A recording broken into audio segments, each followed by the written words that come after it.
kí ló dé àwọn obìnrin lẹ máa ń bú wípé a máa ń pẹ́ ká tó múra tán èmi obìnrin rèé mo ti ṣe tán mo ti múra tán látàárọ̀ ẹ̀yin tẹ́ jọ́kùnrin lẹ ń fà nínú ilé ọlọ́jọ́ bí bọ́ síta jẹ́ ká lọ ọjọ́ ń lọ. ìlú Canada ni wọ́n ti yọ nílùú Canada ni wọ́n ti yọ ilẹ̀kùn ayọ̀ tọ́ta ṣe báwọn ti Ọlọ́run. ìlú Canada ni wọ́n ti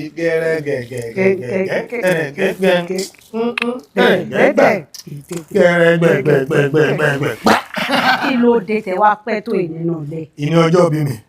ìmúra outing wa òun ni mò ń sáré parapọ̀ lórí ẹ̀ mo tún ṣe máa tan tẹlifíṣàn máa gbága nǹkan tó rí Àjàní Canada ní orí Ògìdán YouTube channel ní nǹkan méjì ni mò ń ṣe lénìí mo ń celebrate ọjọ́ bí mi mo tún wá ń ṣe nǹkan ayọ̀ fíìmù mi tún wá jáde lénìí ọjọ́ bí mi mo wá ń dunnú mo wá ń pẹ́ múra pé bá mi sọ káwọn èèyàn gbọ́ pé ẹ ṣe kí ni. nítorí ẹ̀ ni mo ṣe kọ́kọ́ ń kí yín wípé ẹ kú oríire ọjọ́ ẹni ẹ kú ayọ̀ ọjọ́ òbí ẹ dẹ̀ tún kú oríire ti múvì yín tó ṣẹ̀ṣẹ̀ jáde fún gbogbo ẹ̀yin tẹ́ ẹ ti mọ̀ Àjàní in Canada a movie by Afeez Abiodun is now showing on Ògìdán TV YouTube channel ẹ jọ̀ọ́ torí Ọlọ́run gbogbo ẹ̀yin olólùfẹ́ ọkọ mi tẹ́ ẹ fẹ́ bá yọ̀ tẹ́ ẹ fẹ́ bá yọ̀ ayọ̀ ọjọ́ òbí